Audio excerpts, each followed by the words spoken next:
कहते हैं बेटी घर की रौनक होती है, मगर अफसोस उसी रौनक को कभी अपना घर नहीं मिलता। बर्तन, कपड़े, दहेज सब की तैयारी होती है, बस उसके लिए एक कोना नहीं होता जिसे वो अपना कह सके। ये कहानी सिर्फ एक लड़की की नहीं, हर उस बेटी की है जिसने हमेशा सबके लिए जिया, लेकिन जब खुद के लिए कुछ चाहा तो जवाब में सिर्फ चुप्पी मिली। मेरा नाम रुचि प्रताप सिंह है। हाँ, वही प्रताप सिंह जिनके नाम भर से ही गांव की सड़कें खाली हो जाया करती थी। मेरे पापा हरिवंश प्रताप सिंह। मैं जब छोटी थी तब मुझे लगता था पापा के पास कोई जादू है। जैसे ही वो गाड़ी से उतरते थे, चौखट पर माँ की चूड़ियाँ खनकती थी और पूरा घर जैसे सीधा होकर खड़ा हो जाता था। माँ, हरिवंश जी आ गए हैं। देखो बच्चों, जूते यहाँ ना फेंकना, पापा के सामने सीधा बैठना। पर हमें क्या पता था कि ये डर नहीं, इज्जत का दूसरा नाम था। हम दो भाई बहन थे। मोहित मुझसे 4 साल बड़ा। हमारा रिश्ता बचपन में एकदम फिल्मी था। वो स्कूल में मेरी साइकिल पंचर करवाता था, फिर खुद ही पकड़ कर ले जाता था। कभी पापा से मेरी शिकायत कर देता था तो कभी मेरी कॉपी के आखिर में दिल बना देता था। तेरी भाभी आई ना, तुझे मुझसे दूर कर देगी, मोहित ऐसे कहता था और मैं हंसती थी। पर किसे पता था कि ये मजाक एक दिन हकीकत बन जाएगा। समय बदला, मोहित की नौकरी लगी, फिर शादी हुई, भाभी घर आई। सारे घर में जैसे एक नया उत्सव उतर आया था। नई भाभी, नई खुशबू, नई बातों की मिठास। पहले दिन जब भाभी आई तो मैंने उनके कमरे में दिया सजाया था। काजल का छोटा सा टीका भी उनके सिरहाने रख दिया। माँ कहती है, नई बहू के स्वागत में अगर ननंद दिल से लगे तो घर में हमेशा रौनक बनी रहती है। पर धीरे धीरे कुछ बदलने लगा था। पहले जहाँ हम तीनों, मैं, भैया और भाभी, साथ बैठकर चाय पीते थे, अब वहाँ एक दरवाजा लग चुका था जो भाभी ने बंद नहीं किया था, लेकिन मेरे लिए खुला भी नहीं छोड़ा था। रुचि, तुम्हारा ज्यादा देर तक रसोई में रहना ठीक नहीं लगता, भाभी ने एक दिन धीमे से कहा। मैं समझ नहीं पाई। अब रसोई, भैया, बातें सब कुछ किसी और का हो चुका था। और सबसे ज्यादा चुभा वो लम्हा जब एक दिन भाभी ने माँ से कहा, अब तो आपकी बेटी बड़ी हो गई है, उसका भी कोई रिश्ता देखें। ननंद ज्यादा दिन मायके में रहे तो लोग बातें बनाते हैं। माँ चुप थी और मैं भी। उस दिन मेरा अपना घर ही थोड़ा पराया लगने लगा था। मेरे लिए रिश्ता आया। भैया के ब्याह के 6 महीने बाद एक दिन माँ ने चुपचाप कहा, एक अच्छा रिश्ता आया है रुचि के लिए, लड़का बैंक में है। मैं मुस्कुरा दी। कोई सपना नहीं देखा था, लेकिन माँ की आंखों में चमक देखना चाहती थी। तभी भाभी पास आकर चाय रखते हुए बोली, हाँ माँ जी, अब तो इसकी शादी हो ही जानी चाहिए। वैसे भी ये इस घर की पूरी जिम्मेदारी तो उठा नहीं सकती ना। मैं चौंकी नहीं, क्योंकि अब तानों में मिठास की जगह कांटे उगाए थे।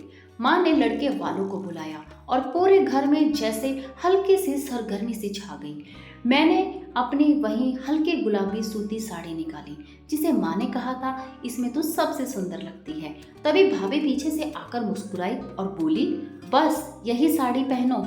आजकल तो लड़कों की मम्मियाँ मॉडर्न बहुएं ढूंढती हैं, कहीं मना ना कर दे तुम्हें देखकर। मैं कुछ नहीं बोली, बस आईने में खुद को देखती रही। क्या मैं सिर्फ एक साड़ी से परखी जाने वाली लड़की बन गई हूँ? रिश्ते वाले आए, चाय बनी, बातें हुई।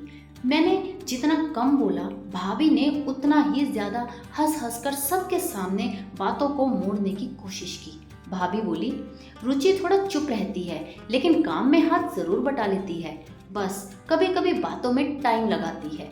फिर मेरी तरफ देखकर धीमे से कहा, है ना? मैंने सर झुका दिया। रात को सबके जाने के बाद माँ ने धीरे से कहा, लड़के वालों को रुचि पसंद आई है बेटा, शायद बात बन जाए। और तभी भाभी पास से गुजरी और फुसफुसाते हुए बोली, बस जल्दी हो जाए ये सब। ननंद जब तक घर में होती है सास को बहू से ज्यादा प्यारी लगती है। रात भर नींद नहीं आई। कहने को रिश्ता आया था, पर ऐसा लग रहा था जैसे मैं किसी बोझ की तरह किसी और के दहलीज पर रखी जा रही थी। विदाई का वो पल जब शादी हो चुकी थी। घूंघट में छुपी रुचि आज किसी की बहू बन चुकी थी। सजे हुए पंडाल में अब धीरे धीरे चुप्पी पसर रही थी। फेरे, विदाई और अब वो पल जब रुचि को इस घर से जाना था, जिसे उसने जीवन भर अपना समझा। भाभी पास आकर धीरे से मुस्कुराई। अब तो तू इस घर की मेहमान थी रुचि, ससुराल वाले कैसे रखते हैं अब ये देखना पड़ेगा। रुचि ने पलट कर नहीं देखा। अब उसकी आंखों में जवाब नहीं, सिर्फ एक बहती हुई नदी थी। भैया मोहित वहीं खड़े थे, कुछ नहीं कह पाए, बस पगड़ी संभालते हुए दूर खड़े थे, जैसे बहन की विदाई से थोड़ा दूर रहकर खुद को संभालना चाहते हो। माँ ने पास आकर माथे पर हाथ रखा। बेटा, अब ससुराल तेरा घर है, लेकिन अगर कभी लगे कि वो चार दीवारी तुझसे बड़ी हो गई है तो ये घर तेरा इंतजार करेगा हमेशा। रुचि फूट कर रो पड़ी। तभी पापा आए, सफेद कुर्ता, कांपती आंखें और हाथ में एक पुराना रुमाल। उन्होंने रुचि का हाथ थामा और अपने हाथों में लिया और कहा, बेटी, आज तुझे विदा कर रहा हूँ, पर तुझे पराया नहीं बना रहा। ये घर तेरा था, है और हमेशा रहेगा। बेटियां विदा होती हैं पर उनकी जड़ें कभी नहीं कटती। जब भी लगे तुझे कोई छांव नहीं मिली, इस आंगन की मिट्टी तेरा सिर ढकने के लिए काफी है। रुचि कुछ नहीं कह पाई, बस झुककर उनके पैर छुए और मन ही मन एक वादा कर गई, अगर वहां घर ना मिला तो लौट आऊंगी, ताकि आप कह सकें बेटियां घर छोड़ती हैं पर घर छोड़ती नहीं। दूसरा भाग कल जरूर देखिएगा। पूरी कहानी देखने के लिए धन्यवाद। आपका प्यार और सपोर्ट ही मेरी सबसे बड़ी ताकत है। इससे मुझे और भी कहानियाँ लिखने का मोटिवेशन मिलता है। अगर कहानी अच्छी लगी हो तो एक प्यारा सा लाइक और कमेंट जरूर करें। चैनल को सब्सक्राइब करें और साथ ही बेल आइकन को भी दबा दें, ताकि आपसे कोई एहसास छूट ना पाए। अपना प्यार ऐसे ही बनाए रखें और कहानी के प्रति अपनी राय जरूर बताएं, ताकि मैं भी आपके जज्बातों को समझ सकूं। मैं हूं आपके अपनी कहानी का रूहानी रिश्ते से। धन्यवाद।